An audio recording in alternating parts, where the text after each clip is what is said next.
Hello, Archie Dunlop here with Talking Astrology with Archie on Thursday, July the 17th, 2025. My apologies for the last two videos. I was distracted. It was maybe a Pluto in the 6th house issue. I do have Pluto in the 6th house, Pluto and Virgo in the 6th house, and Pluto in Virgo. It can be about obsession. It can be about obsession about health, for example. Am I obsessed about my health? Well, I can be incredibly careless with my health, but I do have moments of obsession, and so perhaps this was what it was about. So sort of what happened was very simply I had a colonoscopy, and so I took the whole thing really seriously, and it says on the instructions, you can eat some sort of liquid food and all of, broth or whatever. Well, I'm not going to go. I didn't want to go down that road. I decided I'm just not going to eat anything. So I didn't eat for 4 days, and so not eating for 4 days, and I wanted everything to be completely perfect. My mother had colon cancer. I mean, she didn't die of colon cancer, at least not. It didn't directly kill her. She probably lost a few years of life because of it. But it was something I took seriously. So I had 4 days of not eating anything, and it was doing me in. And so that probably explains why my last two videos were somewhat on the short side. But anyway, the colonoscopy is over. If you're interested, they found a 3mm sterile polyp, which was surprising. The last time I had a colonoscopy, they found a 9mm polyp and some other polyps, but so I was expecting something more dramatic. So the 3mm polyp was sort of a bit of an anticlimax. Anyway, that was why I was a bit short on my last two videos. And as far as this video is concerned, I'm going to talk about the fact that there is a sesquiquadrate between Mars and Pluto, and I want to really look at what this aspect means. And if you look at events which take place with Mars sesquiquadrate Pluto and Mars semi-square Pluto, these two aspects are quite similar. It's not particularly good, and I want to actually look at the end of this video into Mars semi-square and sesquiquadrate Pluto and what it might actually mean, and give a few examples of how it worked out in the past. But before I do that, I want to consider the astrology and the I Ching for today, which is Thursday, July the 17th, 2025. So here is the chart for today. Don't forget to like and subscribe if appropriate. So here we have the picture for noon in New York for July the 17th, and the moon is still in Aries. That's my lunar return coming up. I think my moon is at around 22 Aries, so that should perhaps be something I should be thinking about. And so the moon is making a sextile to Venus. That would be more at the beginning of the day, and it's making a trine to Mercury. So there's a bit of fire in the sky with that moon trine Mercury, and I would have said that that's a fairly fortunate aspect. Now Mercury, remember, is about to go retrograde. I think tomorrow it goes retrograde. But moon trine Mercury. Maybe if there's something we need to say, then now might be the time to say it before Mercury moves retrograde, because moon trine Mercury. We've got those two planets which both relate to communication. The moon is about communication, which is sort of more spontaneous, more from the heart. Sort of Mercury is more about cerebral communication, but there are certainly things we've got to say, or at least things we can say, and quite effective about it and exciting, and I think that's important, with the moon in Aries, but it's now in late Aries, so that moon conjunct Saturn is well behind us, and additionally we have got Venus making quintiles to Saturn and Neptune. So there is the Saturn-Neptune conjunction. There's Venus. So Venus is approximately 72 degrees from that Saturn-Neptune. And those quintiles are about something we are trying to incorporate, maybe in our style. And we think about the Saturn-Neptune principle. Well, so far we've been thinking about it in a fairly negative way. But you could say that Saturn Neptune is about trying to bring something down to earth. Saturn and Neptune, and we're trying to. Saturn and Neptune is perhaps trying to, at the most positive level, is trying to capture something. We take the spirit, the Geist, and we're trying to make it real. And Venus making that quintile to it. That's what we're trying to create. Maybe in our appearance, in the way we are, and it might say something about relationships as well. We're looking for seriousness, but we also want something which goes above and beyond. That is Neptune, and so it's quite a complicated pair of quintiles. But I will be looking at those quintiles when I look at individual signs. Particular signs are going to be more impacted by those quintiles than others. And then we have a sesquiquadrate between Mars and Pluto. This is the headline aspect, as far as I'm concerned. I think it's the most important aspect of the day.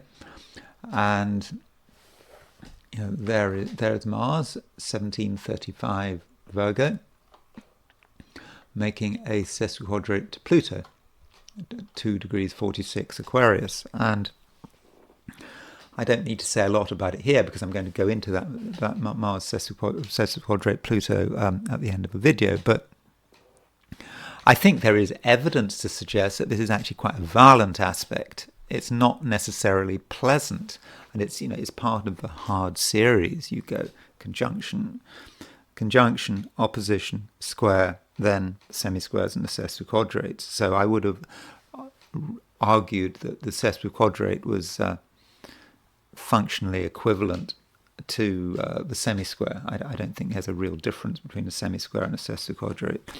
And they're both sort of 8th harmonic conjunctions between Mars and Pluto.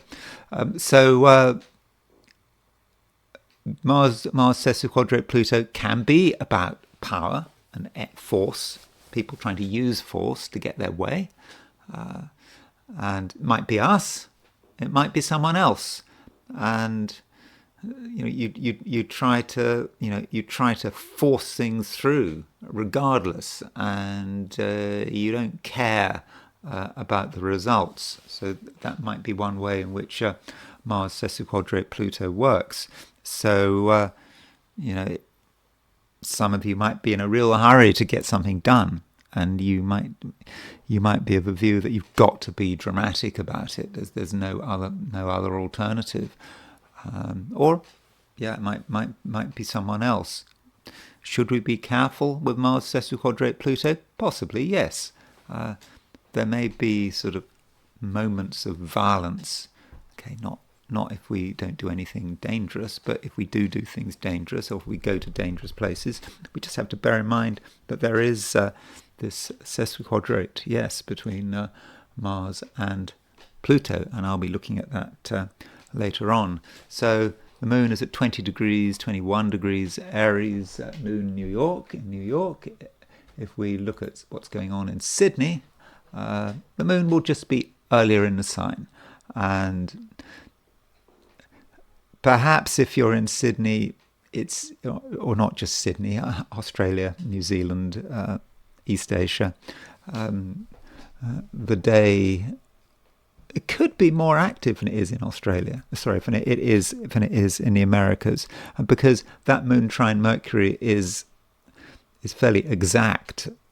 Sort of early afternoon, in the middle of the day, at the peak of the day, there's moon trine Mercury. So there is a lot to say and a lot to communicate, and hopefully you will be able to take advantage of it. And then there is the heliocentric view, putting the Earth at the Sun at the center of the solar system, and the aspect that sticks out is a square between Mercury and Saturn. So Mercury at 26 Sagittarius, Saturn at 26 Pisces, and this square is somewhat downbeat. Some of us might feel that we can't communicate, or that society doesn't want us to communicate. That doesn't mean we can't communicate, but it sort of contrasts with that aspect between moon trine Mercury. So moon trine Mercury is the geocentric aspect. I think that the moon trine Mercury geocentric is stronger, more significant than the Mercury square Saturn heliocentric. But maybe we should see it not as being about communication, but just as being about attitude and a general seriousness in the world. And so I think that that's perhaps the main picture. Mercury is still sort of trine Chiron, and with Mercury trine Chiron, as I said yesterday, there may be things we do want to say, but it just might be hard work, and we want to be different. We want to get noticed for being different, and that is not necessarily going to be completely straightforward. So now I want to look at things from the perspective of the 12 signs. So these are my forecasts for the 12 signs for today, which is Thursday, July the 17th, 2025. Aries, the moon continues moving through your sign, and it makes a trine to Mercury. And because of that trine to Mercury, I think that you're on relatively good form. I mean, you feel good about yourself, and if there is something you want to say, I think you can say it. The words will flow, and it's important that you act and speak on your own terms. It's not a time for doing things in other people's way. I mean, you've got your own ideas, and perhaps people may need to know about it, and maybe they need to know about it now. If you leave it until tomorrow, things would have changed. Tomorrow Mercury goes retrograde, and Mercury, being the communication planet, can create some hold-ups. And additionally, we have got the moon changing sign. So when the moon changes sign, when the moon moves out of Aries into Taurus, inevitably things will get slower. Now, also, if we're talking about action, we do have a last quarter moon, and that last quarter moon is relevant to you. We've got the moon in Aries making a square to the sun in Cancer. And I think for most of us, that moon square sun really isn't until tomorrow. But still, there's a square feel to it. And so, with moon square sun, it can be a moment of crisis. The last quarter, it's a reminder that this lunar cycle is coming to an end. It's nearly finished. We've got a new moon coming up. When is that new moon? So we've got a new moon coming up on, I think it's the 24th. So yeah, next week there's a new moon, and so if there's anything that you've been working on, then with this this last quarter moon, maybe now, it's now time to sort of get going on it. And this last quarter moon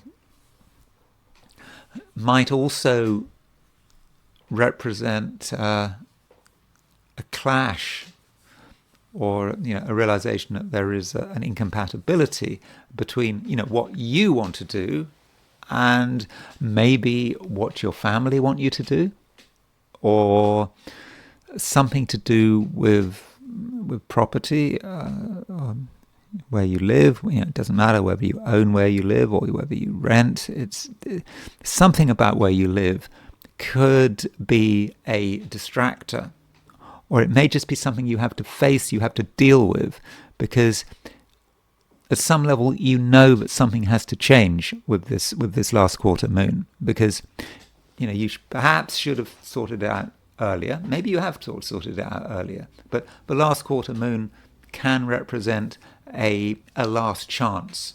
So if you can avail yourself of this last chance and do what needs to be done, preferably do it today. If you wait until tomorrow, there is a possibility that you have missed the moment, and do at the same time, in terms of how you apply yourself, try to be sensitive, because don't forget that the Mars is making a sesquiquadrate to Pluto today, and this Mars sesquiquadrate Pluto might have an influence on you. I mean, that makes sense, because Mars is making Mars is your ruler. And now we could see this Mars sesquiquadrate in a positive way. I have said that there are things you need to do.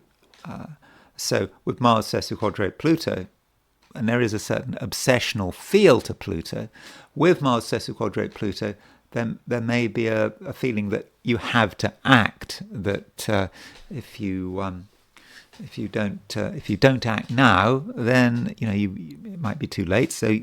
So in fact, Aries, you are capable of really applying huge amounts of force. I mean, that is possible. I mean, is that a good thing? Well, it depends. Depends where you put that force. I mean, I give examples of Mars sesquiquadrate Pluto, of events with Mars sesquiquadrate Pluto. Most of them are bad. So, in fact, all of them are bad.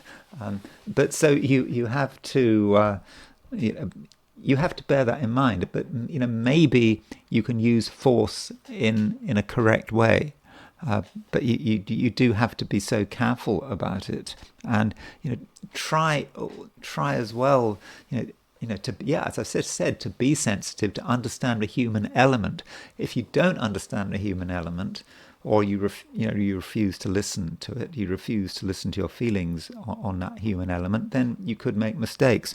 But actually, Aries, there's no reason not to understand people. I think you can. If you make a special effort to get on with people, to understand them, to relate to them, find out what they're interested in, find out what's going on in their lives, they will reciprocate, and in that way you can sort of get them onto your side, and they can be part of the solution rather than part of the problem. Taurus, right now you are feeling maybe a little bit on a cloud, and there's nothing wrong with being on a cloud. You're not fully in the mood for really being part of the material world. Even though you are a Taurus, the material world is important, but every Taurian has a spiritual, or at least idealistic side, and at the moment you are quite idealistic. You're thinking about all the things that might be possible if you gave yourself the chance, and you're feeling that if you made the effort, or not even made the effort, if you were just given the right opportunities, then you would be able to create something rather wonderful, or at least interesting. And two sets of aspects that come to mind today, which could be important for you, are two quintiles, 72 degrees, 1/5 of a circle. So we do have Venus quintile Saturn, and we also have Venus quintile Neptune. So we've got Venus, your ruler, making quintiles to the Saturn-Neptune conjunction. So that very much relates to the kind of effects you are trying to create. And it's up to you to create them.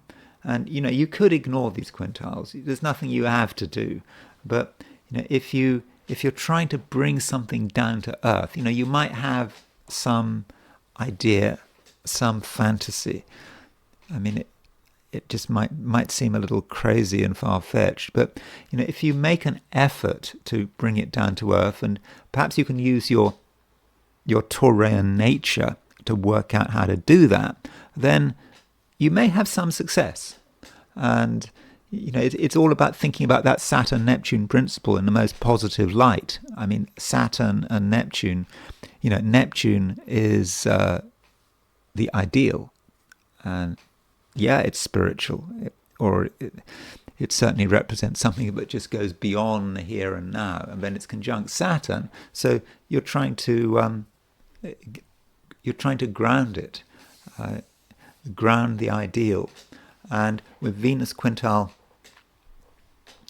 Saturn and Neptune, I think that's really possible. You really can do it, and you can do it in your own world, first of all, or even sort of on your own cloud. I'm not saying you have to step off your cloud.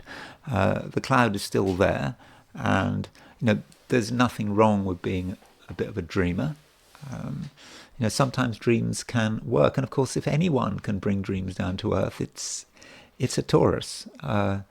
And Taurans, they can just say the same thing for a long time, and no one can take them seriously. And then suddenly things change, and it's Taurus's moment, for better or for worse. I mean, it can be a disaster when Taurans find their moment, when people suddenly start listening to a Taurus. It depends on what Taurus believes in.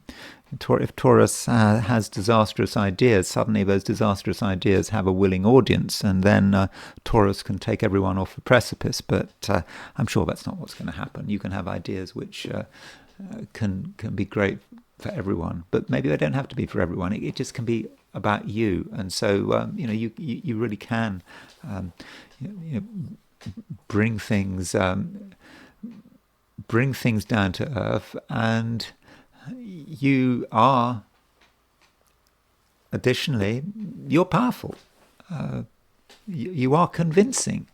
And if you really believe in something, then I think there's a very good chance that you can actually make it happen. Now, you've got to think about other people to some extent. I mean, that always happens, and you're not the only person out there. You're not the only person who has strong beliefs and strong ideas, and you're trying to get things together. You have to think about other people, and one aspect we've got today, which I think is a very important aspect, is a sesquiquadrate between Mars and Pluto. And this Mars-Pluto sesquiquadrate can be dramatic, and it can be about the drama of other people, people people in your life, and what people are trying to do. And it may be that there are things you want to enact, but there are also things that other people want to enact, and they might be quite keen to get results, and you need to listen to that. And just because somebody wants something done, it doesn't mean it should be done. But don't underplay the kind of power that another person can deliver. And some people are obsessed, and you have to understand that with this Mars sesquiquadrate Pluto. Now, I'm not saying that relationships are going to be difficult. I mean, I think relationships could actually be quite interesting. Mars sesquiquadrate Pluto may represent a person who is exciting, who is dynamic, who is prepared to stand up for what they believe in. And also, the Moon is making a sextile to Venus, and that Moon sextile Venus is quite harmonious, and I think it allows you to present yourself very well, and you do know how to behave to some extent. And there are times when you just have to when you don't have to say anything. You can let the action just unfold, but there are other times when, yes, you can be very forthright and be appreciated for being forthright. Gemini, you have to know that Mercury is about to go retrograde. I think it's tomorrow that Mercury goes retrograde. So when Mercury goes retrograde, it's always important if you're a Gemini. I mean, Mercury is your ruler. I often wonder about Mercury retrograde. I mean, is it something that works most powerfully if you're an astrologer? Maybe non-astrologers aren't impacted by Mercury retrograde as much as us, me, astrologers, because we do get worked up about Mercury retrograde. But with Mercury going retrograde, you just have to accept that some things are slowing down. You are slowing down, and it's not a bad thing that you're slowing down. And remember, Mercury goes retrograde for 3 weeks, and just so prepare for it. And so if there's something that needs to be done, maybe it needs to be done before Mercury goes retrograde. If you wait until Mercury goes retrograde, you might find that the situation has changed, and you're not going to be able to do whatever it is that you were planning to do. So that might be one approach to Mercury going retrograde. And the Moon is making a trine to Mercury, so this might be a good time to get your opinions off the ground, tell people what you think, get that message across, and then just wait, because Mercury does go retrograde for 3 weeks. Now, if you're in the Americas, Moon makes that trine to Mercury pretty early. So so if you've got something to do or say, well, maybe the earlier in the day, the better. And preferably, it would have been better if it had been sort of late on Wednesday.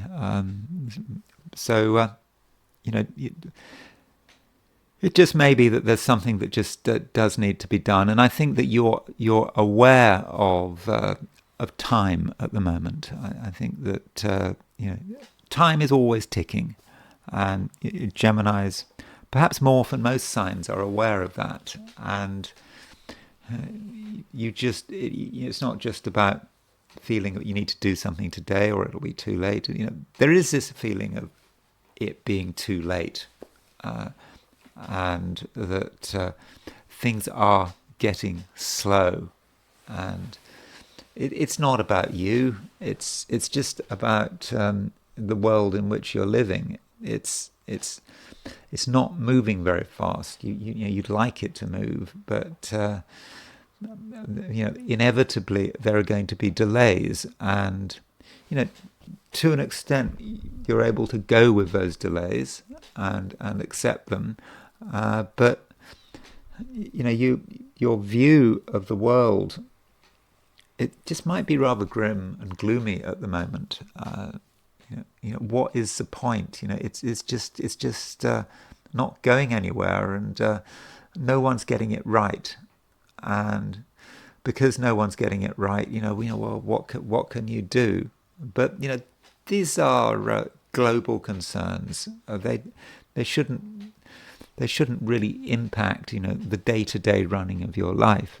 This is a hand you've been dealt by fate. You were born at this particular time, or rather, you were born to be alive at this particular time, and that's just it's just what you've got to deal with, and that is your fate. I mean, people always say, "Oh, what a terrible time for someone to be born into." People often say when they have children, that their children are born into this ghastly world. Perhaps wouldn't have been better not to have children, all this kind of thing. But children, people that were born into the time that suits us best. I mean, I don't believe that is a correct argument. Astrologically, that's reflected in, for example, the outer planets in our charts, and it might be about what we have to deal with. If you believe in reincarnation and the idea that we learn through a cycle of lifetimes, then we are in a particular era in order to learn the lessons. And this just might be something that is quite an important concept for Geminis at the moment. Just to realize that. And aside from that, there is a nice aspect between the Moon and Venus today, Moon sextile Venus. So, I mean, I don't want to be negative about everything. In fact, there's nothing to be negative about, really. And that Moon sextile Venus does give you the ability to relate, and, I mean, not necessarily in an emotional way, but you are able to be a functioning social being, and you have a certain spark to you, and so if you want to meet people, talk to people, say something interesting, you certainly can because of that moon sextile Venus. And then, of course, it sort of links in with that Moon trine Venus, what I've just said. So you could say that the Moon is on the, well, it's not on a midpoint, but it's making aspects to both Mercury and Venus. So I do think that should work quite well for you. So today I think it's going to be fine. Just don't take on too much. And when I say don't take on too much, don't take on the worries of the world, because there's only so much you can deal with. And, what matters is with you and your immediate environment, and you can't be worried about everything. Cancer, still, you have something to offer. Well, you always have something to offer, but at the moment, Cancer, it is a time to be seen and heard. You certainly don't want to hide your light under a bushel, because you're needed, and you've got something to say, and right now, if you're honest with yourself, I think that you're quite focused on your ambitions and what can be done. And today, there is a lot that can be done, and you might even feel a certain pressure to just sort everything out, perhaps because you feel it's a last chance, and that might reflect the fact that it's a last quarter moon, because we've got the Moon in Aries moving towards a square with the Sun in Cancer. I mean, that square, I think, for most of us is exact tomorrow, but still there's a square relationship between the Moon and the Sun. And so that last quarter moon is motivating, that's for sure. And the Sun and the Moon are in important sectors of your chart. The Sun is in your sign, obviously, still in your sign, and the moon is in Aries, which is a very high profile sign in the Cancer horoscope. So that might say something about work and your ambitions and how you relate to your ambitions, and you might feel that now is the time that you can really do something. You can get noticed, and it's not about getting noticed just for the sake of it. It's because you want to move things forward, and today you can move things forward, and that if you don't move things forward now, then things might change. This lunar cycle that we're in, remember, this is a lunar cycle that is very Cancerian, obviously. It's a Cancerian lunar cycle. It's your season, and you want to make the most of it. And when we get the next new moon in a week's time, that, just to remind you, that next new moon is on July the 24th, and it is at 2 degrees Leo. In other words, the sun won't be in Cancer any longer. And so with this last quarter moon, last quarter, last chance. And so I do think that this is a great time for you to really get things moving while the sun is still in Cancer. And the moon, while it's in Aries, doesn't just make a square to the sun. It makes a sextile to Venus, and it makes a trine to Mercury. So Cancer, this is really a great time for really saying what's important. And if you want to be heard, you absolutely can be. And it's not a time to be shy. It's a time to be pushing yourself forward. And if you actually look at the chart, if we put Cancer on the first house, all of the planets are towards Cancer. You can see if you're looking at this, the left half of the chart, all of the planets except for Pluto are at the moment on that left part of the chart. And you could say that this is a culmination of it, and the left part of the chart represents sort of you in a general way, and the sort of the right hand side of the chart towards the descendant represents the other. So it's about you acting on your own initiative. This left half emphasis, I mean, it does continue for some time. It's not like you've missed your chance or anything, but you could say that with this first quarter moon, it's last quarter moon, it's really peaking. So if you have something to do, something to say, then now might be your chance. Now, as far as relationships are concerned, well, the moon is sextile Venus, and so moon sextile Venus means that you can relate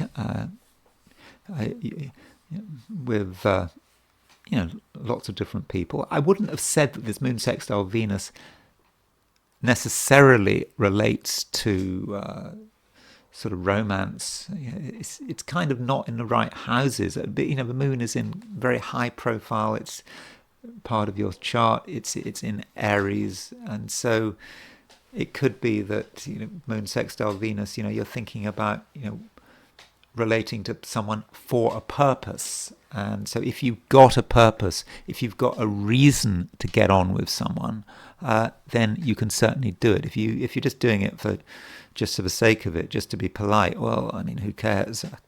So perhaps with your various relationships, or perhaps new relationships, think about what is the purpose. And relationships have many purposes, and don't forget that everyone could be useful. They could be a useful contact, and if you want to be seen and heard, that's certainly something you can do. Not just because of that moon sextile Venus, but also because of that moon trine Mercury. That moon trine Mercury, by the way, might be quite useful financially. So if you want to talk about money, you feel that there's some financial matter that needs to be discussed, whoever it's with, I think that you'll be able to get straight to the point.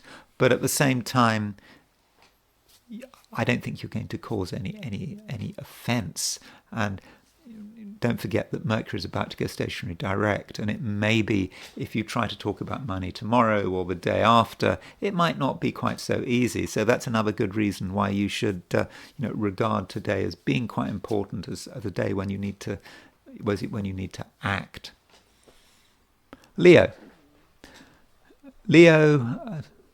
it's looks like being a good day. We've got the moon in Aries, making a trine to Mercury in Leo. That is a pleasant aspect, especially as Mercury is moving through your sign, and that moon trine Mercury might be about things which are not just interesting, but perhaps beyond your usual experience. And it could be, Leo, this is a great time for exploration, or for just bringing up subjects that might be unusual. And it could be that there's just information waiting for you. And in order to get hold of that information, you just have to ask. And I think there's a good chance that certain people have got some really interesting things to say. And so if you want to know something, especially if it is of an exploratory nature, then now is a good time to be getting involved with this, and for asking questions, and don't feel that you know everything. I mean, some Leos do think they know everything. I mean, not all Leos, but some of them do. But obviously, you don't know everything, and today that is especially clear, and I mean that in an entirely positive sense, because there's so much more to be learnt out there, and with Moon trine Mercury, your ability to talk and communicate is, I think, going to be excellent, and you can have a conversation which seems fairly straightforward, and you can elevate it to a new level and really start to talk about things that are of great interest and which can actually be quite transforming. And it's not just about transformation, it's about surprise, and there might be something surprising about today, things happening that you weren't expecting. And this especially relates to other people, people you know.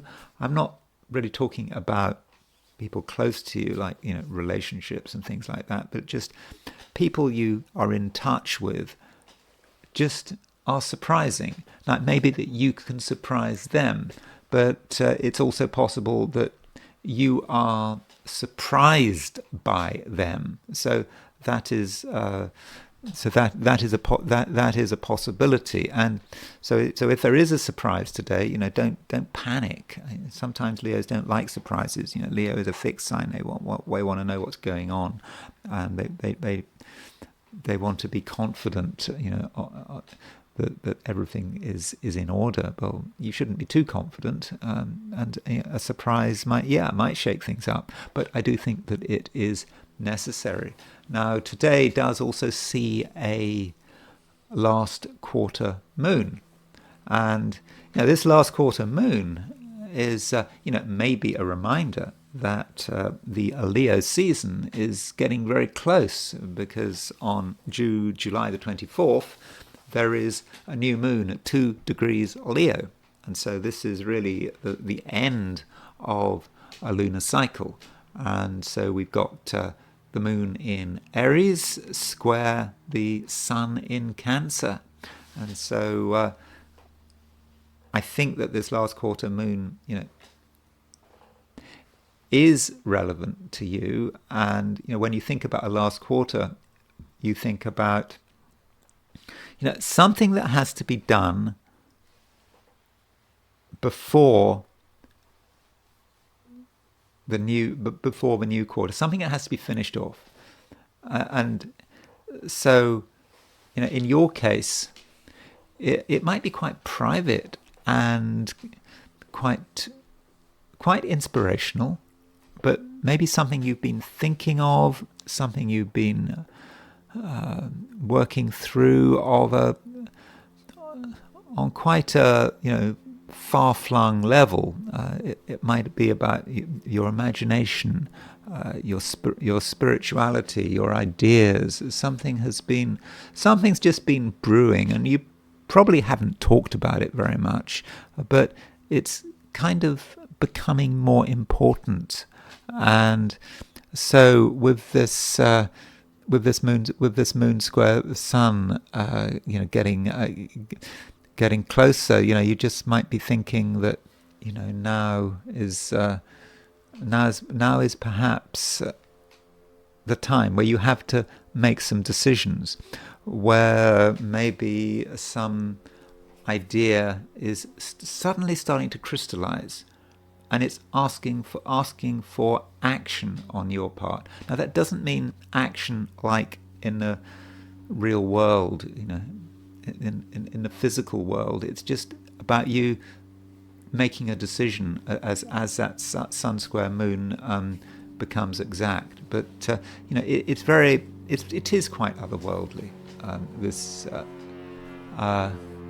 this aspect, and I think that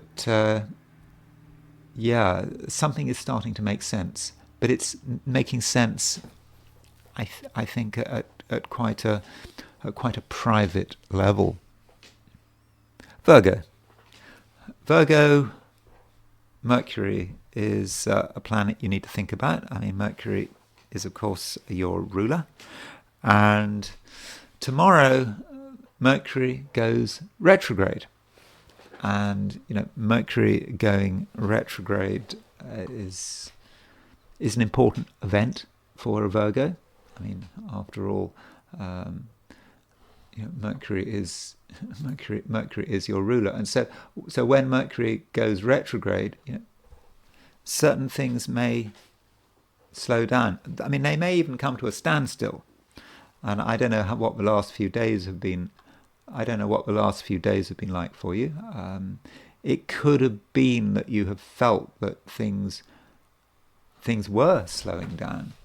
It wasn't quite so easy to get things done, or maybe you were starting to have second thoughts. But Mercury is not retrograde yet, and at the moment, the moon is making a trine to Mercury. I mean, that is a pretty fortunate trine to Mercury. So that moon trine Mercury is probably about you starting to understand things that didn't really make sense before, but now they're becoming a lot clearer.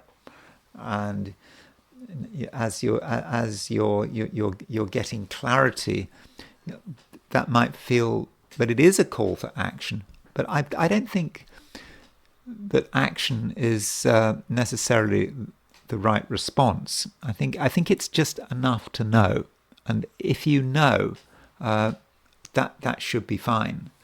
And knowledge can be useful in many ways, and it's possible that with moon, the moon in Aries is not just making a trine to Mercury; it's also making a sextile to Venus.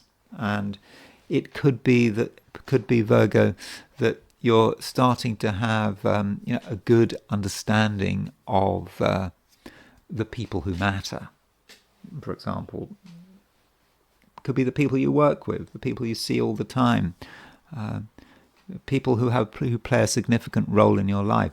These people, they're starting to make sense. You maybe observe their actions and you haven't said anything, but it is starting to crystallize. Now, what do? You don't have to do anything.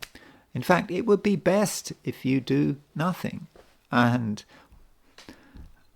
the reason for that is that Mars is conjunct the South Node. I mean, this conjunction between the Mars and the South Node, it's been getting closer, and now the Mars and the South Node are about 2 degrees apart, and there is certainly a temptation to take action. You might say, well, if you know something, then surely you should act on that knowledge. I mean, that is absolutely logical, but I don't think now is necessarily the time to be acting on the basis of your knowledge. For one thing, your knowledge is good, but it's not complete. And maybe there are a few more details you have to understand. And it could be, I mean, especially if you're in a conflict situation, that you need to give people more rope with which to hang themselves with. I know that sounds a bit bad, but let people show you who they are. They've done a good job so far, but things can go further. And so, if you were to act now on the basis of what you think you know, I suspect you'd be acting too early, and that in a few weeks, perhaps once Mercury's gone stationary direct, the picture will be clearer. And also, we need to get this Mars conjunct the South Node out of the way, and maybe Mars needs to leave Virgo. But just right now, action for the sake of action is probably not going to work out. And another reason is that Mars is not just in Virgo, your sign. Today, Mars is making a sesquiquadrate to Pluto. I mean, and this sesquiquadrate to Pluto, well, it has an influence on tomorrow as well. And so, with Mars sesquiquadrate Pluto, that might indicate that you take something too far, and you take it too far, and as a result, you get yourself into a situation that is really quite difficult to get out of, because and again, it's because you've acted too early. You felt you had to sort something out like right now, and you weren't prepared to wait. And because you weren't prepared to wait, you messed up. So do resist that temptation of Mars sesquiquadrate Pluto, or perhaps try and use Mars sesquiquadrate Pluto in a more constructive way. And if we try to be constructive about Mars sesquiquadrate Pluto, it might be just about you working on yourself rather than thinking about other people's flaws, those flaws which I think are very real. Rather than thinking about that, then just do a bit more work on yourself. If you turn that Mars sesquiquadrate Pluto inwards, but in a very constructive way, working on something very particular. It may be quite routine, but you will be very thorough about it. And so if you can be thorough today, and thorough in terms of working on your own material, not worrying what other people are doing, I think that might be one of the better ways of handling the day's energies. Libra. At the moment, Libra, it might feel that you're trying to bring something down to earth. There's just something you're aware of that's really quite hard to conceptualize, and you're trying to make it real. And the reason I'm saying this is because Venus, your ruler, is making quintile aspects to both Saturn and Neptune. So you have to think, what does Saturn and Neptune mean? I mean, this Saturn-Neptune conjunction is pretty close. It is in your opposite sign in Aries, and you might say, oh, Saturn-Neptune is in Aries, so that represents relationships, but it may not just be about relationships. Aries is about the things that you're least aware of. I mean, from a Libran perspective, your opposite, your opposite sign. So Libra is sort of what is perhaps immediately available, but Aries is everything that is not immediately there, which might be projected, and you can feel this Saturn-Neptune influence. You know it's there, but you don't know quite what it is. And one way of looking at Saturn-Neptune is about the idea of taking something that is incredibly nebulous, Neptune, and giving it concrete structure. It might be an idea. I mean, it could be a relationship. That's absolutely possible. The idea of what a relationship should be, and it's not immediately available.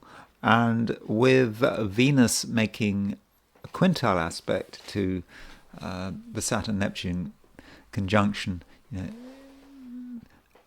that's about you trying to make connections and using your willpower. Now, willpower, I don't mean willpower in an intense, rather aggressive kind of way, and so it's kind of it's difficult, and it's difficult if you're not intense and aggressive, because that's normally how you think about if you want something. You use your powerful will.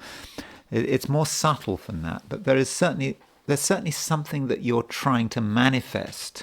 And I don't know how clear I'm making myself. So obviously you've got to translate this into your own language. But there does seem to be something that you are trying to make real, and it could be of a spiritual nature, something that is beyond you.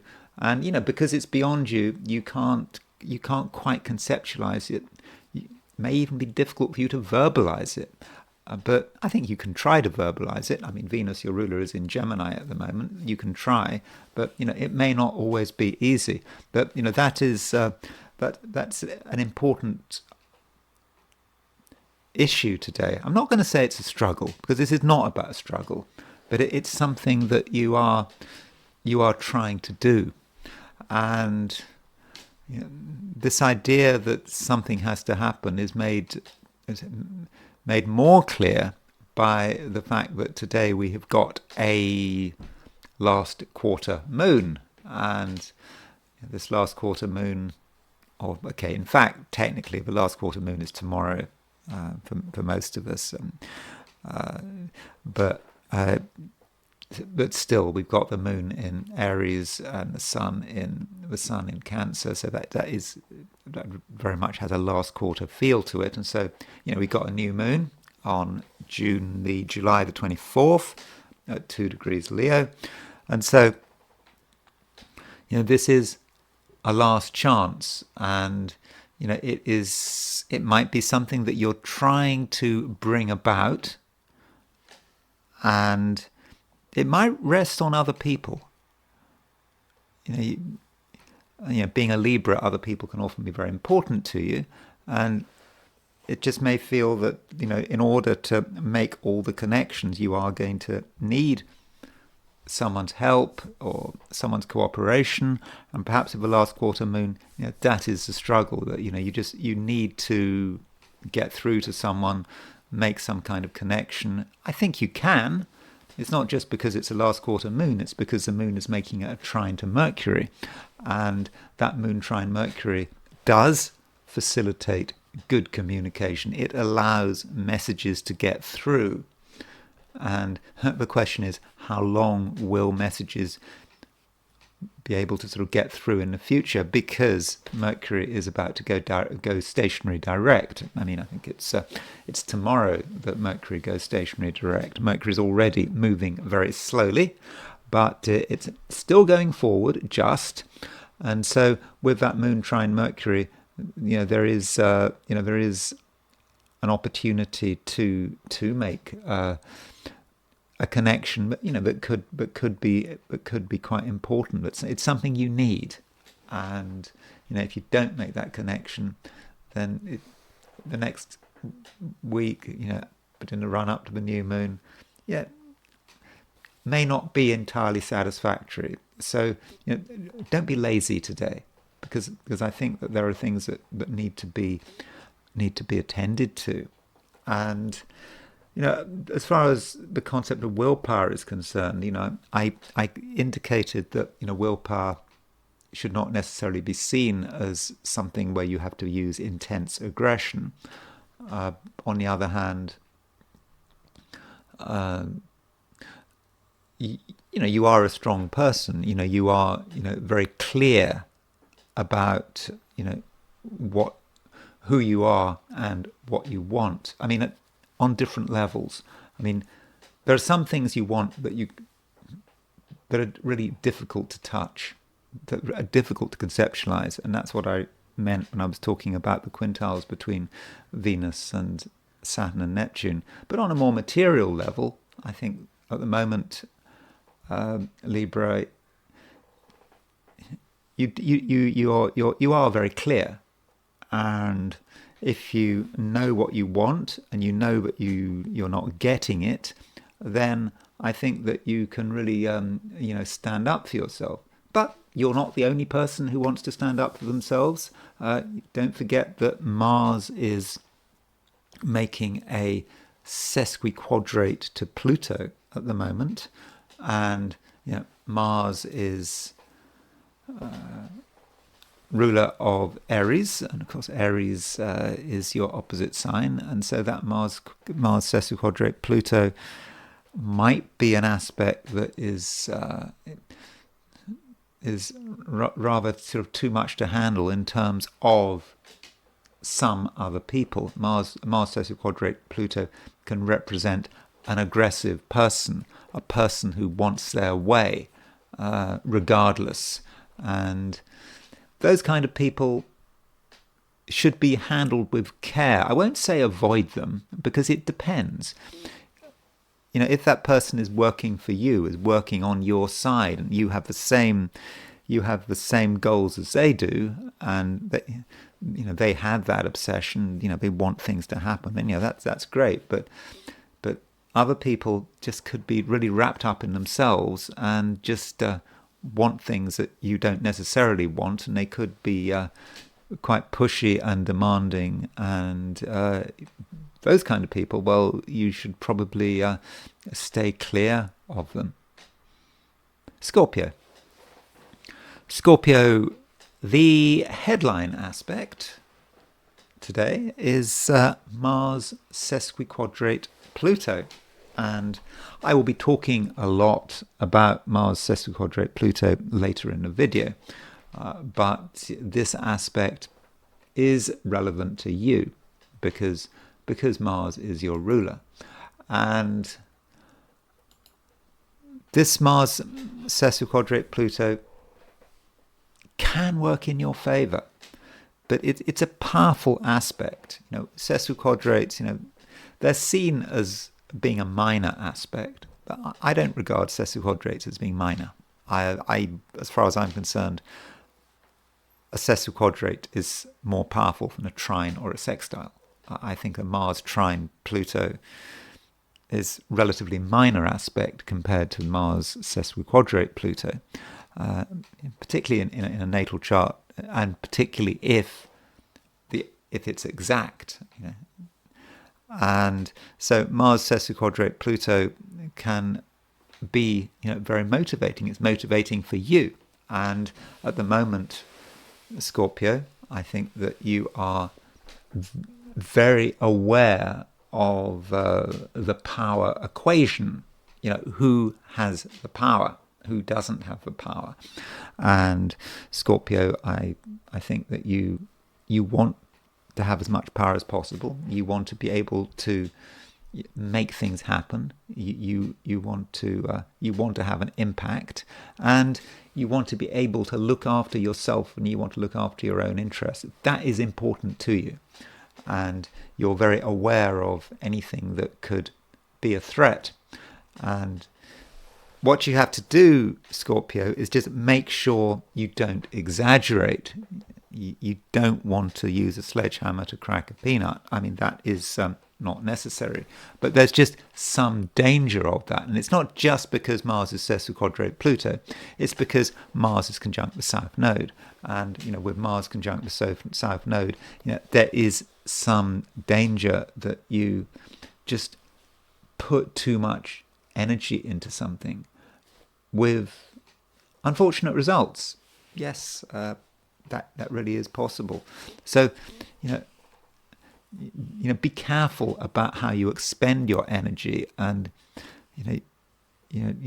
just because you can doesn't mean that you should. And you also have to recognize, where the frustrations lie, and there could be some things at the moment which do feel very frustrating. But some things just are not moving. They are stuck. And they're perhaps stuck because of someone's attitude. A lot of people's attitudes. People are afraid. I mean, it's true. People are afraid of all sorts of things. And they don't want to stick their neck out. And you come across this all the time. Certainly looking at things from a sort of a political perspective, on a sort of looking at local politics. I have some interest in local politics, and you see people's attitude to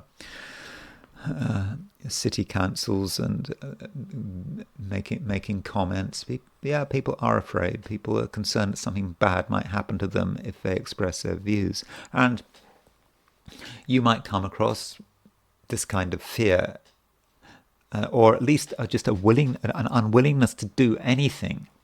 And may not be fear, it just might be laziness, or it just might be just dead weight. People just prefer to just stay as they are because they're afraid of a future. But this is something that you might just come across, Scorpio, and it might annoy you, and you might just be concerned about the whole stuckness of the material world.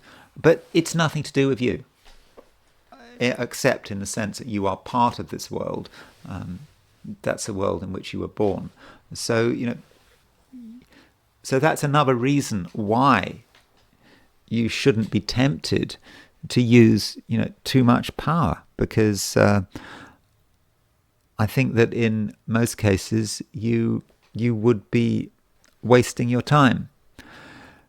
Instead, Scorpio, you should perhaps take advantage of the fact that today there is a trine between the Moon and Mercury, and a trine between Moon sextile Venus, and this might indicate how you can get your way, how you can get noticed. And it does seem that a subtle approach works best. You can talk to people, you can explain, you can you don't have to force the pace, and instead just take the time to explain, take the time to listen. And if people are slow and they don't want to commit, and they don't seem interested or in the things that you're interested in, don't worry about it. It is to be expected. And also, we've got Mercury going retrograde. It's about to go retrograde tomorrow. And so perhaps, Scorpio, you need to accept that, some things are not going to be achieved overnight, and you just might have to wait wait even sort of a few weeks, perhaps wait until Mercury goes stationary, which will happen eventually in 3 weeks' time. So that then things might be easier for you. And also, while Mars is making that conjunction to the South Node, it's just so important that you don't over assert yourself and you use too much energy, because it seems to me that it is the wrong thing to be doing. Sagittarius. We've still got loads of stuff in fire signs. At least we've got the moon in Aries and moon in Aries. We've got Saturn in Aries as well, of course. And we have got Mercury in Leo. And so we've got moon trine Mercury. So that is a great aspect, moon trine Mercury, in fire signs. Certainly having an impact on Sagittarius, your sign. And Sagittarius, it does mean that there are things to be said, things that you can say, and it should not be a problem, getting your message across. People will hear you, and it's not just the content that matters; it's the delivery. And you can come over as being an interesting and exciting person, as being a real Sagittarius. And people are going to listen to you, and so that does look very, very satisfactory. And at the same time, don't feel that you have to be too pushy. That you need to get sort of immediate results. Mars is starting to make a conjunction to that south node, to the south node. It's getting close. Mars is only a couple of degrees from the south node, and so with that conjunction to Mars conjunct the south node, I think one way of looking at it is to say, well, you shouldn't be putting too much effort into getting your way, especially in a career setting, or something else that you just desperately want to achieve, and you might want to put a lot of effort and energy into it, but it could just be exhausting, and you might be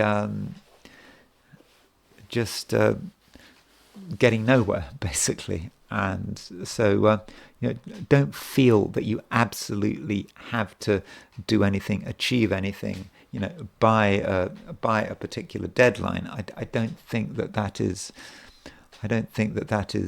necessary. And another thing going on today is, of course, we've got last quarter moon, and last quarter moon affects all of us. It certainly affects Sagittarians, and this last quarter moon is maybe quite interesting, because it is about what is important to you, and how you define it, and how seriously you take it. You have had you've got because you've got Jupiter and Sun are moving through Cancer at the moment, and this has been in some ways making you sort of more intense than usual. Jupiter, your ruler in Cancer, and of course it stays in Cancer until June of next year. But with Sun and Jupiter in Cancer, you're able to really get to the bottom of things, and you can be quite intense. But there's then the question of how this relates to who you are fundamentally. And there's no point in just being intense and serious for the sake of it. It's got to be used for a purpose. And with this last quarter moon, it's perhaps about recognizing, what you are serious about, and how important your own creativity is. You're perhaps now realizing that real creativity is nothing on the surface. People talk about creativity the whole time. I mean, I talk about creativity the whole time. Very creative. Oh, I'm creative. I mean, I think that creative is a very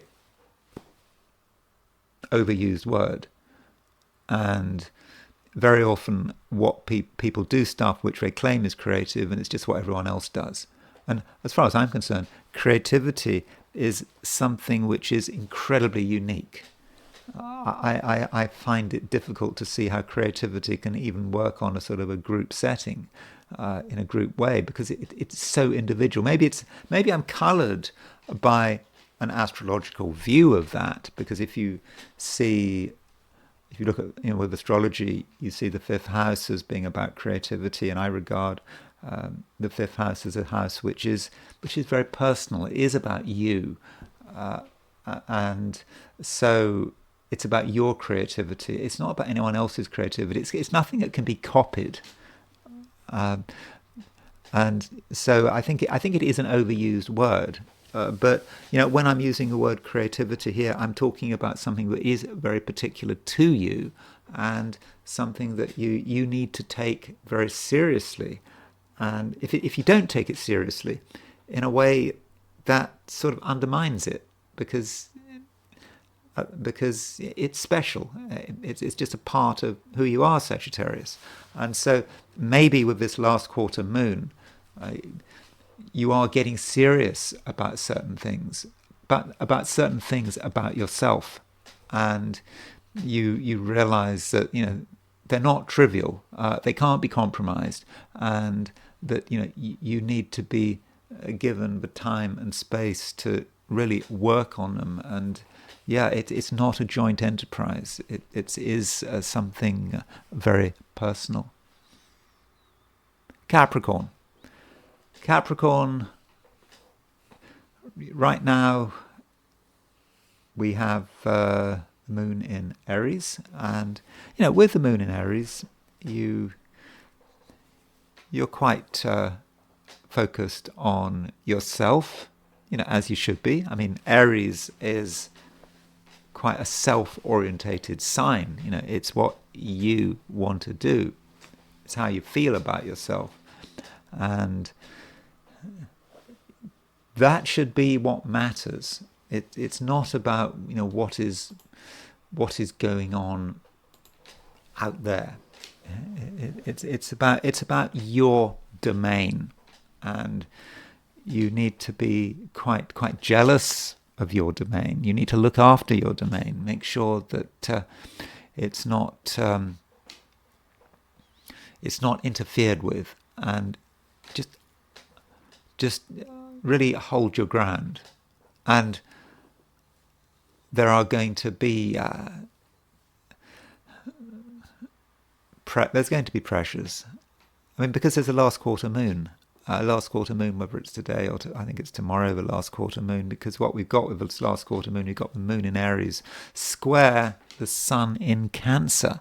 And so this last quarter moon, it's all about the lunar cycle and how the lunar cycle is developing, and the lunar cycle is about to end. I mean, the lunar cycle ends on July the 24th when there's a new moon in Leo, and so it's a critical stage in the lunar cycle where you have to think about what is your domain, and now there's a challenge, and perhaps the challenge comes from another person. It could come from some form of relationship, and so the question is, how do you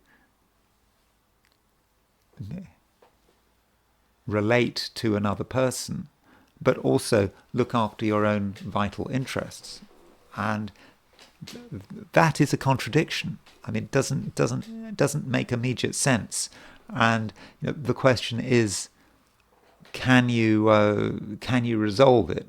And I mean, you have to resolve it. I mean, and you certainly have to put yourself first. I mean, no doubt about that. And it's not just because the moon is in Aries; it's also because Saturn is in Aries. Saturn might be retrograde, but it's in Aries. Saturn is you, and Saturn is saying a lot about your self-expression and how you are, over the next couple of years. Even though Saturn does briefly leave Aries, in a few months' time. So. Getting the balance right is important, but you need to make sure that that your own interests are really put first, because right now they do matter, and you're going to be quite good at defending yourself if need be. And you can defend yourself on many different levels, and it may just be enough to just tell everyone how you feel, and be very clear about the ground rules. You're going to be very good at talking about rules today.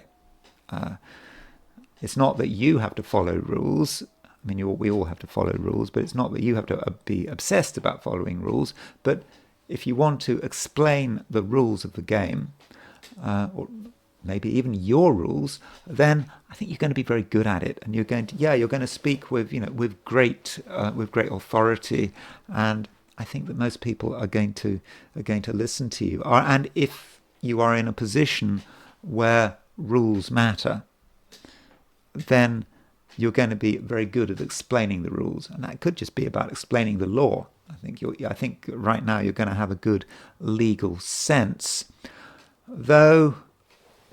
Some Capricorns might have issues or concerns about the government.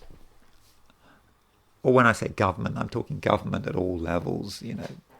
Government bureaucracy, what the government is throwing at you, letters, tax returns, whatever.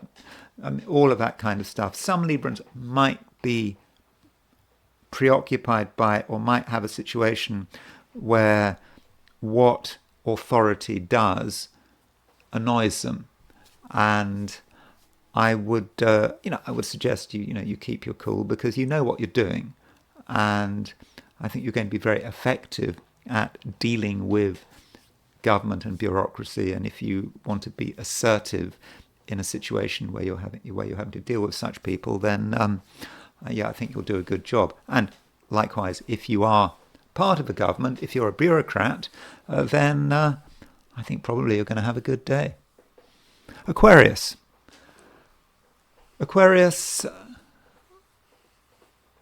you are able to give a good account of yourself. You'll be able to explain the way things are, and I think in the main people are going to listen to you. So if there's something that you want to say, then go ahead, and you will benefit by the fact that the moon is making a trine to Mercury.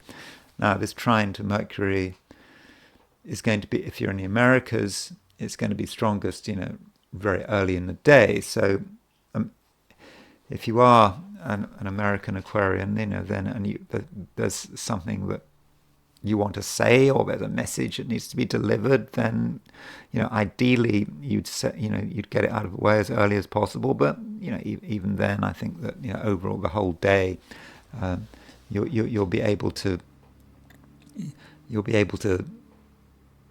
get that message across well, and also give a good account of yourself. Explain yourself, tell people why you're doing what you're doing, and perhaps asking for things. It should all run very smoothly, and you will at the same time be aware of what could hold you back, and there may be certain administrative issues that you have to face, and they might be annoying, but I think that today you'll find a way around it. You'll find a way of getting through, of perhaps explaining to someone why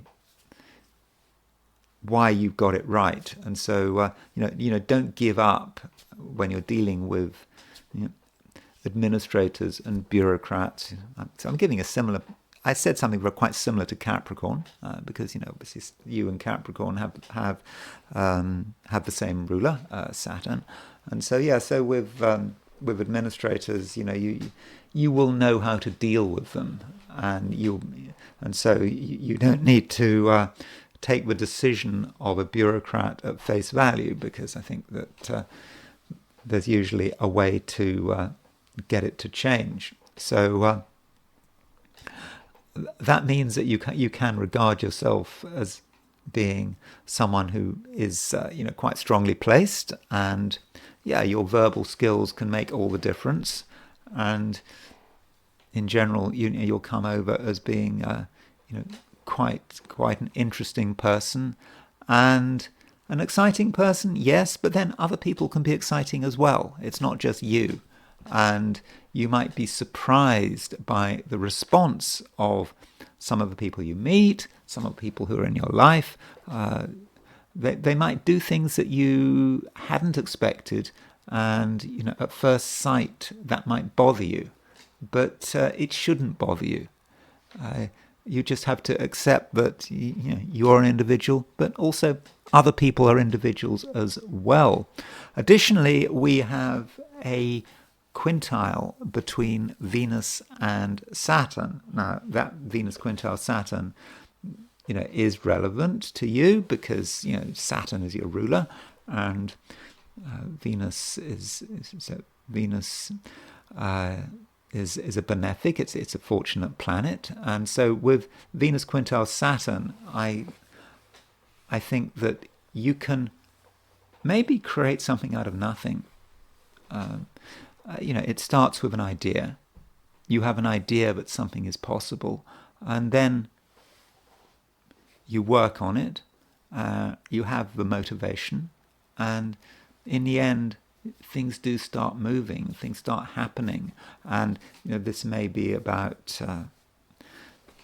something fun. Could be something you want to create. Some fun. You want to create some enjoyment in a landscape that on the surface appears boring, and through your own efforts you can actually make it happen. Pisces,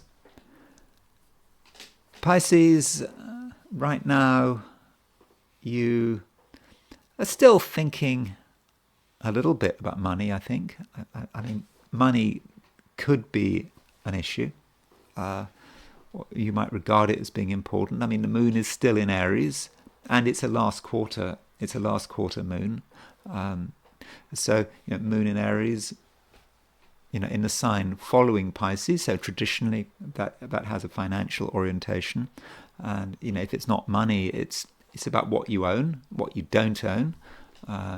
Feeling maybe that something is owed to you, and so. With the moon square the sun, it might occur to you that money could be a stumbling block. Remember, this is a last quarter moon, and the square between the moon and the sun is probably not exact until tomorrow. Its exact last quarter moon is. Okay, if you're in the Americas, it's this evening, so it depends where you are. But if you're not in the Americas, it's tomorrow. But this last quarter moon, you may be thinking, there are things you want to do, but they have a price, or at least they appear to have a price, and the challenge might be to work out how you can. Find your freedom and your creative freedom, but not also be flawed by the financial reason. And that can also that can be a problem. One realizes that something costs money, and because of that realization that something costs money, we just put something on hold forever. And the question is, what do we do? And it may be we have to do something, and that something is not necessarily spending money. It might be finding another way of doing something, improvising, and it needn't cost anything. So perhaps you have just exaggerated a financial need, and perhaps you wanted things to be perfect. You wanted things to be absolutely right. Maybe you thought you had to buy something, buy something new and shiny on Amazon, for example, but you didn't have to. There was always a cheaper way. You were looking for a book. You can buy an expensive book, or you can very often find it for $1 on some in some online used bookstore. So yeah, there's always a way of saving money, and I think that this that may be one way in which this last quarter moon could be working, and I think that would be, could be quite beneficial. Now, as far as relationships are concerned, Mars has been moving through Virgo, your opposite sign, for some time, and it's been moving towards the south node, and today it's making a sesquiquadrate to Pluto, and this sesquiquadrate to Pluto might be a problem. It says something about other people, and other people's behavior, or other people's potential behavior, and it just might be that someone is being rather unreasonable. They want things done. They want things done now, this minute, or they're just throwing their weight around, and that can be how Mars sesquiquadrate Pluto works.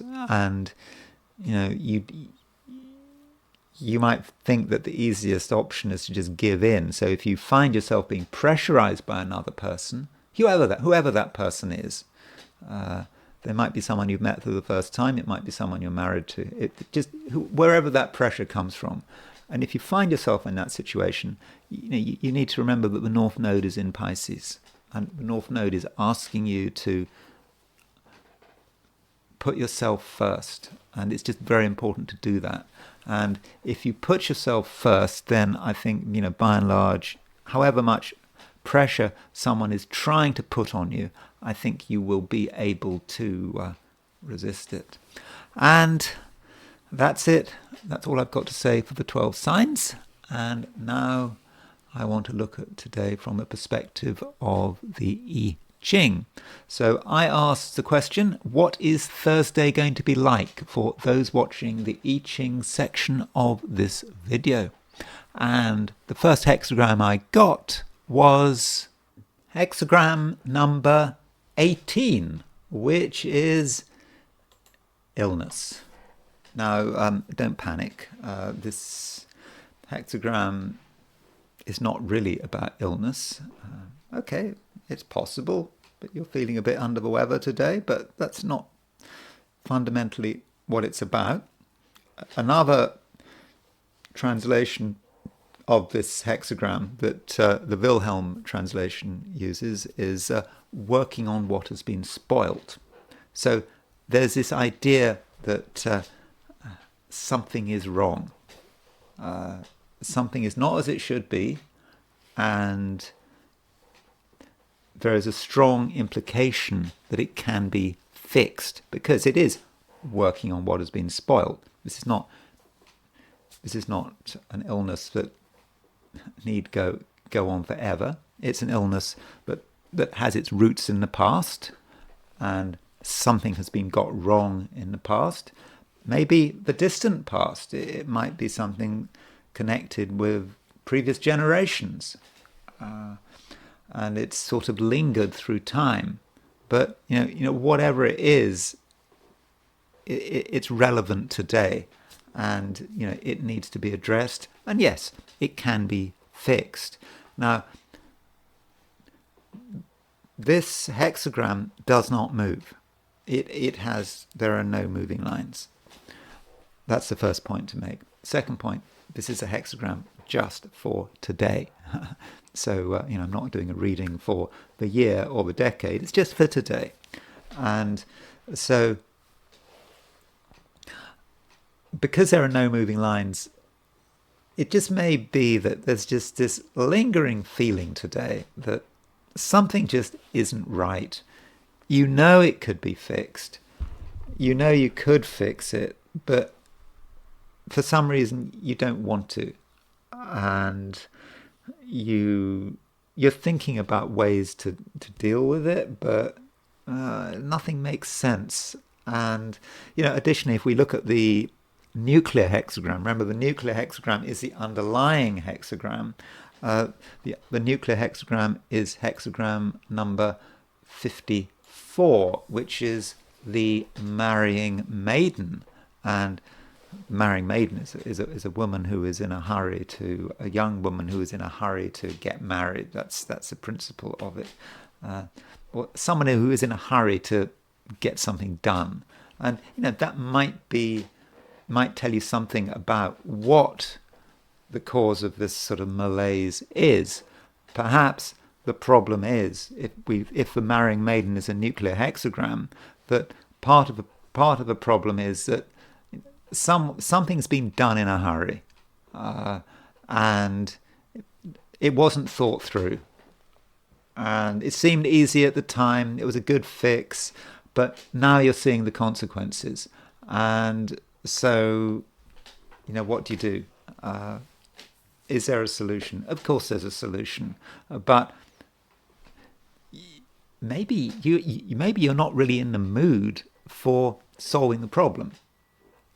I mean, you probably know what needs to be done to solve the problem, but you just don't want to do anything about it. It's just best to stay with it because it's easier, it's more convenient, causes less aggravation. So in that sense, you've got a choice. You know what needs to be done, but for some reason, perhaps you don't want to do it. And so that's all there is to be said. And remember, this is just a reading for today, and I don't think it's especially bad. It's just a reminder, perhaps, of the situation that is existent at the moment. Sure, and you can change it, but yeah, for one reason or another, maybe it's easier just to continue with the status quo. And now I want to finish by looking at astrology and the sesquiquadrate between Mars and Pluto. And there is a sesquiquadrate between Mars and Pluto today. And here it is.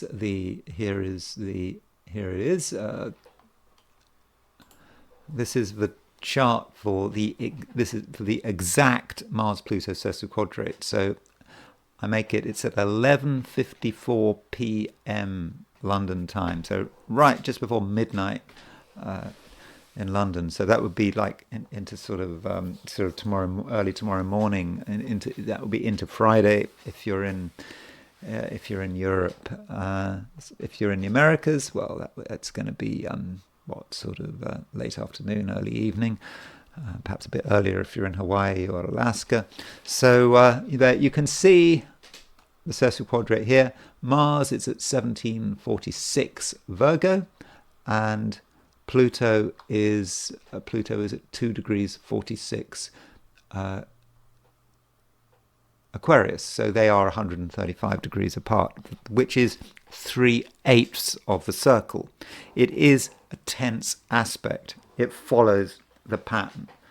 Conjunction, 0 degrees. Opposition, 180 degrees.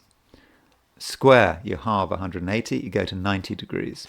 Then the semi-square is 45 degrees, or 135, 1/8, 3/8 of the circle. I would have said that a semi-square and a sesquiquadrate are going to work in the same way. So it's kind of like a square, but it's perhaps more compulsive to a square than a square.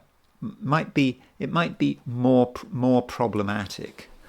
And I really would urge you to look at semi-squares and sesquiquadrates. If you are looking at horoscopes and you're not looking at semi-squares and sesquiquadrates, I don't think you can get a good view of the chart. You absolutely need to look at these aspects. There's absolutely no doubt about that. Now, one thing I do horary astrology. In horary astrology, I don't use semi-squares and sesquiquadrates. Reason being, I follow a tradition. I follow, William Lilly's in the 17th century. I by and large follow his approach. He doesn't use semi-square. I mean, he mentions them, but he doesn't really use them to any great extent in his delineations that he puts in his text in his casebook, Christian Astrology. So aside from horoscope, but in terms of modern Western astrology, I think that you absolutely do need to use semi-squares and sesquiquadrates. And so, this Mars sesquiquadrate Pluto in general is about the principle of force and using force, and it can be about the excessive use of force and obsessive use of force, feeling one wants to get something done and one doesn't care what one has to do in order to get it. And, as a result, people can get hurt. We do need to, we do need to think about that. And in this part of the video, I'm not really going to look at people. I'm not actually looking at people, any people who have it in their chart. And if you've got it in your own horoscope, then probably you find a way of working with it. I mean, Al Capone had it, I think. Also, Dick Cheney. I mean, maybe Dick Cheney was living out his Mars-Pluto sesquiquadrate when he accidentally shot someone, didn't he? He went shooting with someone and he shot them. That was some time ago. Or Marco Rubio. So far, I can't see much in the way of Mars sesquiquadrate Pluto. But anyway, he does have it. Alex Jones of InfoWars fame, he has Mars sesquiquadrate Pluto. But as far as how we experience it here, this Mars sesquiquadrate Pluto, we should also see it in the fact that Mars is conjunct the South Node, and so Mars conjunct the South Node, is a difficult aspect. I think it is about the inappropriate use of force. So we're talking about how it works now, using force and perhaps threats in a way that is just not right, inappropriate. We think it's right because it's Mars conjunct South Node in Virgo. Yeah, seems to be the right thing to be done, but it's not. And with Mars sesquiquadrate Pluto, it could be about just taking things too far. And so, as far as what we can expect today, when I look at these aspects, I'm being very theoretical here. It's quite possible that absolutely nothing happens today. I mean, the Mars sesquiquadrate Pluto is not a completely unusual aspect. It does happen pretty regularly, particularly if you bring it together with the semi-squares. So it will happen, sort of every year or so. It's not that unusual. And you might even want to bring it together with the conjunctions, the oppositions. You might regard if you take the strict Ebertin and Alfred Witte approach, the midpoint approach, they would see conjunctions, squares, oppositions, semi-squares, sesquiquadrates as all just one aspect, as sort of eighth harmonic aspects. I mean, you can see it, eighth harmonic. Eighth harmonic, by the way, is when you look at that wave, every eighth, every 45 degrees, you see the wave. I mean, if you look at the eighth harmonic, if I just look at the eighth harmonic aspect of this chart, if we make that the eighth harmonic, you can see that on the eighth harmonic, of course, Mars and Pluto are exact by definition. They would have to be exact on the eighth harmonic because they're eighth harmonic aspects. So what I'm going to look at now is just a few events in the past which took place when Mars was either semi-square Pluto or sesquiquadrate Pluto. And none of these events are fortunate, I must warn you. And as always, that says something about my bias, of course, because obviously I'm looking at events, but still these events, some of them do have a certain sort of similarity to them. So let's let's start off with the 1994 San Marino Grand Prix, which took place. I think it was in April the 30th, 1994, and it was a disastrous Grand Prix, and two famous racing drivers were killed in this. One of them was Ratzenberger. I think he was an Austrian driver. So here is the death of Ratzenberger's death. So and so Mars was at 12:11 Aries, and Pluto was at 27:10 Scorpio. So Mars and Pluto at the time of Ratzenberger's death, I think he died. I mean, he died in. I think he died in hospital in Bologna. I think this is the time of his death. But at the time of his death, Mars was exactly a sesquiquadrate Pluto, and so that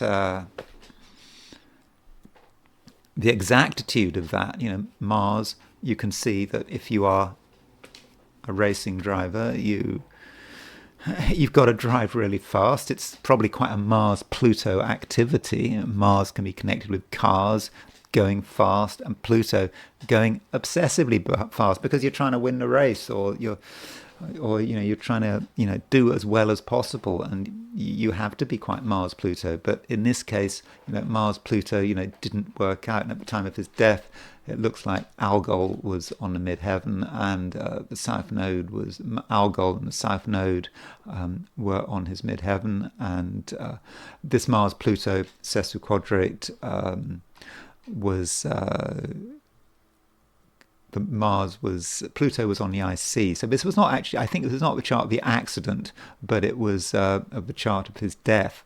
And I think this was a big shock to the racing community. But Pluto on the IC, and Mars making that exact sesquiquadrate, and Chiron was rising. Now, the other racing driver who was killed, a racing driver who was super famous, was Ayrton Senna, and so Ayrton Senna died the day after, and that Mars, I think he died on the racetrack here in Imola, and so in his case, Mars and Pluto were not exact. The Mars-Pluto sesquiquadrate was sort of moving away.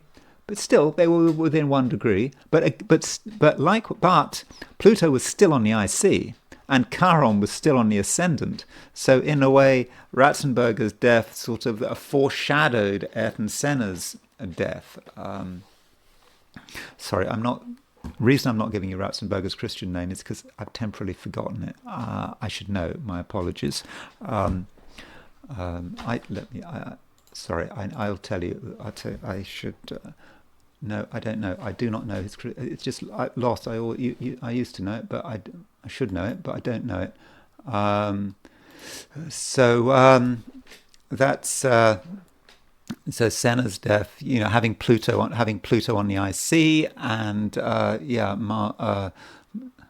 and Mars making the sesquiquadrate to it, and we've got Chiron on the ascendant, and as far as the midheaven is concerned, well, Algol's pretty sort of a midheaven. We've got Algol is pretty close to the midheaven, and look at that Moon conjunct Uranus and Moon conjunct Neptune. That's a real Moon-Uranus conjunction in action. So in fact, I mean, a tragic thing, Senna's event. I remember hearing on the radio, it was a really, really big deal, Ayrton Senna dying. I remember listening to it on the radio, some phone-in people about it, and people were really upset about it. So that's sort of reflected by the chart. And other people have died when Mars was sesquiquadrate Pluto. The Queen Elizabeth, she died at the time of a sesquiquadrate between Mars and Pluto. At the time of her death, Pluto was rising. Not exactly rising, but Pluto was making a relatively wide. Always, I'm only using 1 degree orbs here. When you're using Mars, when you're looking at Mars sesquiquadrate Pluto, the sesquiquadrate, try to stick to a 1 degree orb if you can. So again, Mars, Pluto, and Mars on the IC. So it's kind of Mars on the IC, Pluto on the ascendant, and they are in sesquiquadrates. But obviously, the Queen's death was not violent. It was not like Ayrton Senna's death, but maybe there's a deathly feel to this aspect. And talking about other violent deaths, assassinations, Martin Luther King. So this is the chart of Martin Luther King's death in Memphis, Tennessee, at April the 4th, 1968, 6:01 p.m. And indeed, Mars is sesquiquadrate Pluto. Mars is very close to it. It's within 2 arc minutes of the sesquiquadrate. So I think this is a powerful reminder of the power of the sesquiquadrate. You could think about it from the perspective of the assassin. The assassin wants to kill Martin Luther King. If Mars sesquiquadrate Pluto, he will do everything it takes. For some reason, he is obsessed with killing Martin Luther King, and that's what he does. And so that's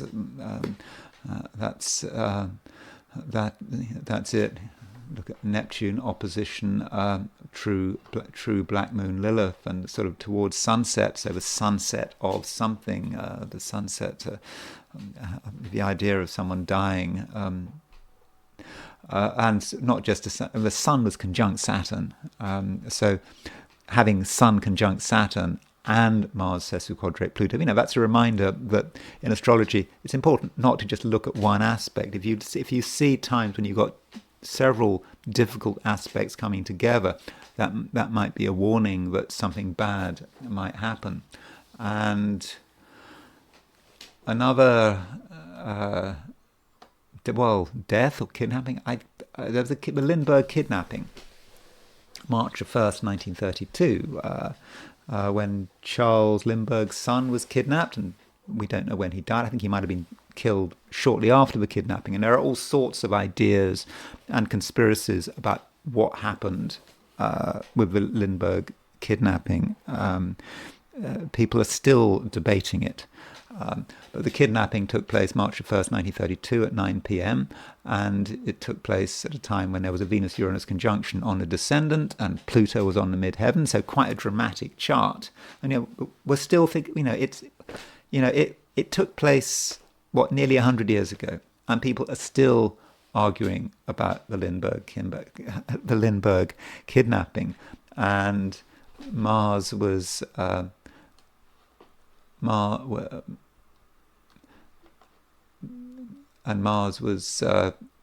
pretty close to the sesquiquadrate with Pluto. And I think it's important you see that Pluto is angular. So it may well be that if you want to look at an event, so if you see that Mars is sesquiquadrate Pluto, for example, and you're worried about it, and you're worried about some event happening perhaps to you while Mars is sesquiquadrate Pluto, and you have to do it, maybe you should just avoid doing that thing while Mars and Pluto are close to an angle, the ascendant, the midheaven, descendant, or the IC.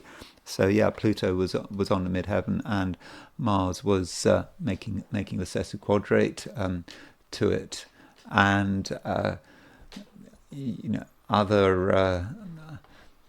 other deaths. Well, the Parkland shooting. The Parkland shooting was in Washington State. So it's not to be confused with the Parkland shooting that is sort of more infamous, which is the Parkland school shooting in Florida, I think it was. So Parkland is an unincorporated area in Pierce County in Washington State, and what happened was that there was a coffee shop and 4 policemen were sitting down having coffee. They were at their laptops working on something, and someone just came in and just shot them all. And I think they were members of the Lakewood Police Department, Lakewood being the city I live in. And this is a very dramatic event, obviously, for the community. And there are sort of, I think a local school is called I think it's a 4 Heroes school. So it's something you can't ignore. And this shooting took place on November the 29th, 2009 at 8:15 a.m. And Mars was making a sesquiquadrate to Pluto. Mars was at 1706 Leo. Pluto was at 209 Capricorn. So a very exact sesquiquadrate. And so that really was a Mars sesquiquadrate Pluto event. Mars sesquiquadrate Pluto can be about pure violence, having the intention to kill. In this case, to kill policemen. And this person has the intention. Mars sesquiquadrate Pluto goes and does it. And one doesn't quite know why, but I mean, so that means that one does have to be careful with Mars sesquiquadrate Pluto. No planets angular here, as far as I can see. So it doesn't seem to really link with the angles, but still, that is an example of how the Mars sesquiquadrate Pluto can work. Although you might think that look at Moon and Uranus, there might be something going on here. So the midheaven axis is kind of close to the Moon-Uranus midpoint. I mean, probably not exactly. So the Moon-Uranus midpoint is 23 degrees one way. It's 18 degrees.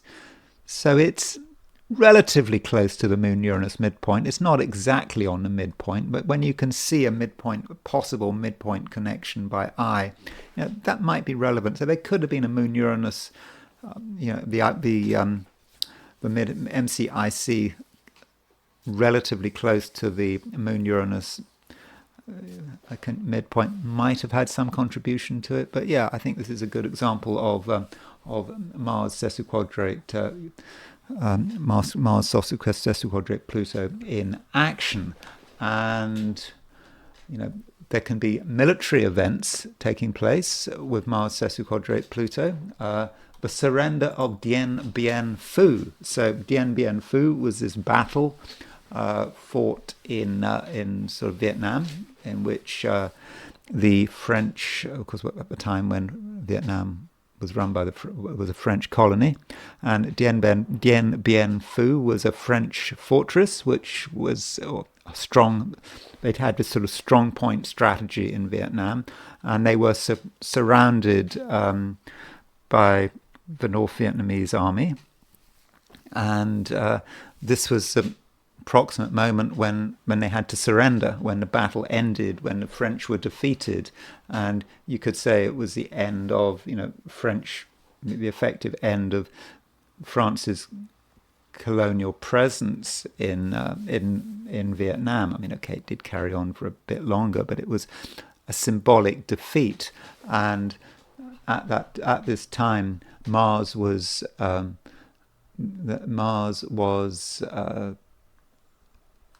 within half a degree of the sesquiquadrate to Pluto. So that's another way in which you can see Mars sesquiquadrate Pluto, the final denouement of this battle.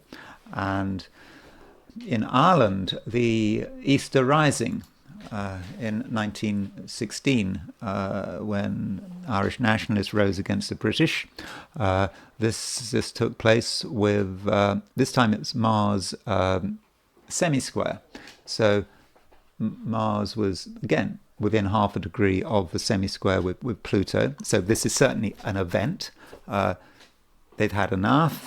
They wanted freedom from the British. So Mars semi-square Pluto, you can see the power and the energy and the determination of those involved in the uprising. And Mars was quite close to the angle. I think I took the sort of there was a declaration that was made at some key point in the Easter uprising. I mean, there is a question about what time you should use, but Mars semi-square Pluto is not just about the uprising itself; it's about the response to the uprising. And if the British had not overreacted, probably the uprising might have been a damp squib. I don't think that those involved in the uprising initially got much in the way of popular support, but because the British were so brutal in the way they dealt with the rebels, in the way they executed them, they made them martyrs, and that probably led to Irish independence. So in this case, Mars semi-square Pluto is not just about the uprising, but it's about the response to the uprising. And finally, there was a stabbing in Sydney. I think it's called the Bondi Junction stabbing. Is that right? And that took place last year, and I think in a shopping centre near Sydney. Is that right? And this is a chart of the first stabbing, and I think 5 or 6 people were killed in this. And the perpetrator, I think the perpetrator had mental health issues, and he was shot by the police. And when the first stabbing started, well, you had Saturn on the IC, and you had Mars. Mars again. This is a semi-square, so. Again, Mars was about half a degree from Mars semi-square Pluto. So, again, as we saw in the Parkland shootings of the 4 police officers, you have someone who just single-mindedly decides to kill people, and that's Mars semi-square or sesquiquadrate Pluto. I mean, it's not very pleasant, but that's how Mars semi-square sesquiquadrate Pluto can work. So, that's it with Mars semi-square sesquiquadrate Pluto. While this aspect is exact, today, tomorrow, if you're paranoid, you might want to avoid places where there are crowds of people. You might want to, stay low. But, of course, it might just be a nothing, and we might not see anything. So anyway, thank you very much for watching this video. I hope you enjoyed it. If you did enjoy it, I'd be very grateful if you were to like it. If you're not subscribed, I'd be super grateful if you were to subscribe. If you want to buy me a coffee, there's a link in the description, and I will talk to you again tomorrow.